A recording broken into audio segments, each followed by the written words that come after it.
नमस्कार साथियों, आगे बढ़ते हैं और हम बात करते हैं MP board class 10th NCERT maths कक्षा 10वीं में अध्याय नंबर 10 और 10 जो है व्रत से आज हम देख रहे हैं इसका इंट्रोडक्शन। तो अध्याय नंबर 10 में जो व्रत का इंट्रोडक्शन है वो हम स्टार्ट कर रहे हैं। तो देख लेते हैं कि इसका इंट्रोडक्शन किस प्रकार से है। तो सबसे पहले हम बात करते हैं तो व्रत की। तो व्रत तो आप सभी ने देखा होगा, व्रत कुछ इस प्रकार होता है। तो व्रत तो आप सभी ने देखा होगा, ठीक है। एक गोलाकार आकृति होती है और इसके बीच में क्या पाया जाता है, इसका केंद्र पाया जाता है, जिसे हम बोलते हैं केंद्र या फिर सेंटर पॉइंट। क्या बोलते हैं इसको, केंद्र या फिर सेंटर पॉइंट, ठीक है गाइस। तो ये होता है आपके व्रत। अगर मैं बात करूं इस व्रत की, तो इसमें कुछ रेखाएं कुछ इस प्रकार से अगर हम समझे, तो जैसे कि ये एक रेखा है जिसको हमने नाम दिया है एल। उसके बाद अगर हम देखें तो ये एक और रेखा है जिसको हमने नाम दिया है एल, ठीक है। उसके बाद अगर हम बात करें तो एक और रेखा हमारे पास है जिसको हमने नाम दिया है एम, ठीक है। ये 3 प्रकार की रेखाएं हैं जो कि आपके सिलेबस में है। आप इन तीनों प्रकार की रेखाओं को पढ़ने वाले हो, ठीक है। बात हम करते हैं यहाँ पे, तो पहली बात हम करते हैं इस वाले की। तो क्या यहाँ पे ये वाली रेखा किसी भी प्रकार से व्रत को स्पर्श करती है या प्रतिच्छेद करती है? तो आंसर है कि ये रेखा इस व्रत को ना तो किसी भी प्रकार से स्पर्श कर रही है और ना ही इसको प्रतिच्छेद कर रही है, ठीक है। अब अगर ये रेखा इसको किसी भी प्रकार से स्पर्श भी नहीं करती है और प्रतिच्छेद भी नहीं करती है, तो हम इसे बोलेंगे अप्रतिच्छेदी रेखा। क्या बोलेंगे इसे? अप्रतिच्छेदी रेखा। क्या बोलेंगे? अप्रतिच्छेदी रेखा, ठीक है गाइस। अगर ये रेखा किसी भी प्रकार से इस व्रत को ना तो स्पर्श करती है और ना ही प्रतिच्छेद करती है, तो ऐसी रेखा को हम बोलेंगे अप्रतिच्छेदी रेखा। उसके बाद हम बात करते हैं सेकंड वाले की। तो यहाँ पे अगर हम देखें तो ये जो रेखा है ये इस व्रत को 2 बिंदुओं पर क्या करके निकलती है? प्रतिच्छेद करके निकलती है। ये वाली रेखा इस पूरे व्रत को 2 बिंदुओं पे प्रतिच्छेद करके निकल जा रही है। तो ऐसी रेखा को हम बोलते हैं प्रतिच्छेदी रेखा। क्या बोलते हैं? प्रतिच्छेदी रेखा, या इसको एक और नाम दिया गया है छेदक रेखा। क्या बोला गया इसको? छेदक रेखा। तो या तो इसे हम बोलेंगे प्रतिच्छेदी रेखा या फिर हम बोलेंगे छेदक रेखा, ठीक है गाइस। तीसरी बात, अगर हम बात करें इस व्रत की, तो इस व्रत में जो रेखा एम है, क्या वो किसी भी प्रकार से व्रत को स्पर्श या प्रतिच्छेद करती है? तो आंसर है ये स्पर्श करके जा रही है। क्या करके जा रही है? स्पर्श करके जा रही है। कैसे? जैसे कोई रेखा है तो यहाँ पे इस टाइप से इसको स्पर्श करके निकल जा रही है, तो इसको हम बोलेंगे स्पर्श रेखा। क्या बोलेंगे? स्पर्श रेखा। इसको बोलेंगे स्पर्श रेखा। अब ये स्पर्श रेखा व्रत को जिस बिंदु पे स्पर्श करती है, मतलब कि ये रेखा जब व्रत से स्पर्श करके जाएगी तो किसी एक बिंदु पे स्पर्श करेगी। जैसे मैंने यहाँ पे ब्लैक पेन से बनाया है, तो यहाँ पे इस पॉइंट पे ये स्पर्श करती है। इस पॉइंट को हमने नाम दे दिया P। तो इस वाले पॉइंट को हम बोलते हैं स्पर्श बिंदु। क्या बोलते हैं? स्पर्श बिंदु। जहाँ स्पर्श रेखा व्रत को स्पर्श करती है उस वाले बिंदु को हम बोलते हैं स्पर्श बिंदु।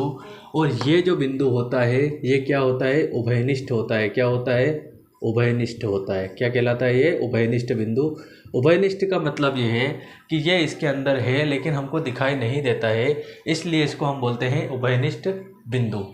अगली बात हम करते हैं, तो एक व्रत की कितनी स्पर्श समांतर रेखाएं हो सकती है? ठीक है, एक व्रत की कितनी स्पर्श समांतर रेखाएं हो सकती है? तो यहाँ पे अगर हम बात करें तो सबसे पहले समांतर रेखाएं समझ लेते हैं। जैसे कि ये दोनों समांतर रेखाएं हैं, ठीक है, ये एल है और ये एम है। ये दोनों समांतर रेखाएं हैं। तो दोनों समांतर रेखाओं का मतलब होता है कि वो दोनों एक दूसरे को कभी भी प्रतिच्छेद नहीं करती है, कभी भी एक दूसरे को नहीं काटती है। तो ये समांतर रेखाएं हो सकती है, ये समांतर हो सकती है, ये समांतर हो सकती है, ये समांतर। कुल मिला के समांतर रेखाएं ऐसी रेखाएं होती है जो कभी एक दूसरे को नहीं काटती है। अब एक व्रत में कितनी स्पर्श समांतर रेखाएं हो सकती है? अगर हम इस व्रत में स्पर्श समांतर खींचेंगे तो एक ऐसी हो जाएगी और एक ऐसी हो जाएगी, ठीक। और अगर हम दूसरे टाइप से खींचेंगे तो एक ऐसी हो जाएगी और एक ऐसी हो जाएगी। लेकिन क्या हम किसी भी प्रकार से ऐसी लाइन खींच सकते हैं? तो आंसर है नहीं। क्या हम ऐसे खींच सकते हैं? तो आंसर है नहीं। अगर हम इसमें ऐसी खींचने जाएंगे तो भी आंसर नहीं होगा। ठीक है, तो कुल मिला के एक वृत्त की कितनी स्पर्श समांतर रेखाएं हो सकती है, तो हम लिखेंगे एक वृत्त की दो स्पर्श समांतर रेखाएं हो सकती है। ठीक है, रेखाएं हो सकती है। एक वृत्त की कितनी स्पर्श समांतर रेखाएं हो सकती है, तो हो सकती है दो से ज़्यादा एक वृत्त में स्पर्श समांतर रेखाएं हम नहीं खींच सकते हैं। उसके अलावा अगर हम बात करें एक और वृत्त की, जैसे कि हमारे पास एक और वृत्त दिया हुआ है जिसका सेंटर पॉइंट क्या है, ओ, केंद्र बिंदु को क्या नाम दिया है, सब में ओ नाम दिया है। ठीक है गाइस, तो यहाँ पे हम देखते हैं कि अब ये वाला जो बात थी ये थी एक वृत्त की कितनी स्पर्श समांतर रेखाएं हो सकती है, और इसमें हमको ये देखना है एक वृत्त की कितनी स्पर्श रेखाएं हो सकती है। तो हमसे ये नहीं पूछा है इस बार कि समांतर रेखाएं कितनी हो सकती है, हमसे ये पूछा है कि कितनी स्पर्श रेखाएं हो सकती है। तो हम बात करेंगे यहाँ पे कितनी स्पर्श रेखाएं हो सकती है। तो गाइस हम यहाँ पे स्पर्श रेखा खींच सकते हैं, यहाँ पे खींच सकते हैं, ऐसे खींच सकते हैं, ऐसे खींच सकते हैं, ऐसे खींच सकते हैं, ऐसे खींच सकते हैं, ऐसे खींच सकते हैं।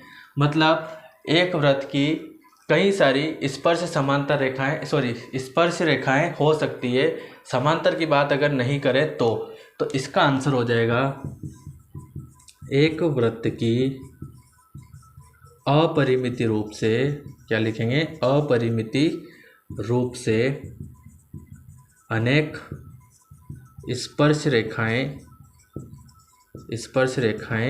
हो सकती है। ठीक है गाइस, क्या बोला गया यहाँ पे, तो एक वृत्त की अपरिमित रूप से अनेक स्पर्श रेखाएं हो सकती है। यहाँ पे आपसे पूछा है कितनी स्पर्श रेखाएं हो सकती है, तो अनेक स्पर्श रेखाएं हो सकती है। ठीक है, अगर समांतर की बात करेगा तो दो समांतर स्पर्श रेखा हो सकती है।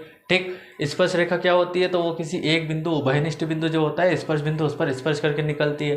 प्रतिच्छेद की बात करेंगे तो वो वृत्त को या तो एक या दो पॉइंट कहीं पे भी प्रतिच्छेद करके निकलेगी, और अप्रतिच्छेदी रेखा में तो रेखा प्रतिच्छेद करती नहीं है, वृत्त से काफ़ी दूरी पर रहती है। ठीक है गाइस, तो ये आपका अध्याय नंबर 10 का इंट्रोडक्शन है वृत्त से। उम्मीद है आपको ये वाला समझ में आया होगा, तो आप इसे नोट कर लीजिए। हम इसके साथ में 10.1 के जो ऑब्जेक्टिव क्वेश्चन है, जो रिक्त स्थान आपको किताब में दिए हैं, वो भी डिस्कस कर लेते हैं। पहले आप इसे नोट कर लीजिए। ठीक है गाइस, नोट करिए।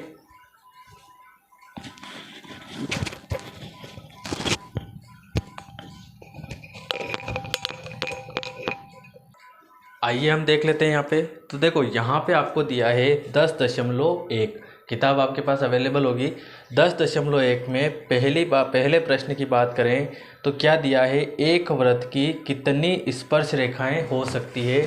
पहला हमसे पूछा है एक वृत्त की कितनी स्पर्श रेखाएं हो सकती है, तो इसका आंसर है एक वृत्त की अपरिमित रूप से अनेक स्पर्श रेखाएं हो सकती है। ये आपके पहले का आंसर हो जाएगा। ये वाली लाइन आपको लिखनी है, डायग्राम आपको नहीं बनाना है। दूसरा आपसे पूछा है रिक्त स्थानों की पूर्ति कीजिए। किताब आपके पास अवेलेबल होगी, आप किताब में देखते जाइए। रिक्त स्थान पहला हमसे पूछा है किसी वृत्त की स्पर्श रेखा उसे रिक्त स्थान बिंदुओं पर प्रतिच्छेद करती है। क्या पूछा है, किसी वृत्त की स्पर्श रेखा उसे रिक्त स्थान बिंदुओं पर प्रतिच्छेद करती है। तो प्रतिच्छेद करने के लिए खाली इतना काफ़ी है कि कोई वृत्त है उसको एक बिंदु से भी प्रतिच्छेद किया जा सकता है। तो आपके सेकंड का जो आंसर है रिक्त स्थान क्वेश्चन नंबर सेकंड है और उसका फर्स्ट है, उसका लिख देंगे हम केवल एक।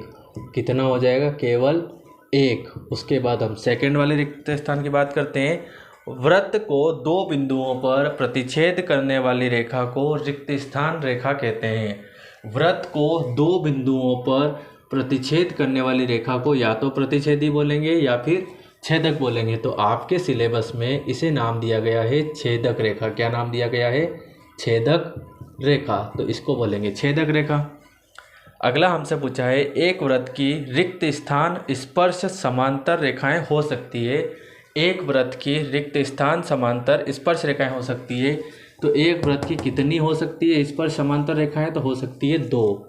तो इसका आंसर बन जाएगा हमारा 2 हो जाएगा। ठीक है गाइस, उसके बाद हम बात करते हैं वृत्त तथा उसकी स्पर्श रेखा के उभयनिष्ठ बिंदु को क्या कहते हैं, वृत्त तथा उसकी स्पर्श रेखा के उभयनिष्ठ बिंदु को क्या बोलते हैं? स्पर्श बिंदु। क्या कहते हैं? तो आंसर हो जाएगा स्पर्श बिंदु। Clear guys? तो ये था आपके अध्याय नंबर 10 का इंट्रोडक्शन। उम्मीद है आपको इंट्रोडक्शन समझ में आया होगा और साथ में 10.1 के जो रिक्त स्थान है वो भी आपको समझ में आए होंगे। ठीक है गाइस, इसके अलावा फिर भी कोई डाउट रहता है तो आप मुझे कमेंट कर सकते हैं।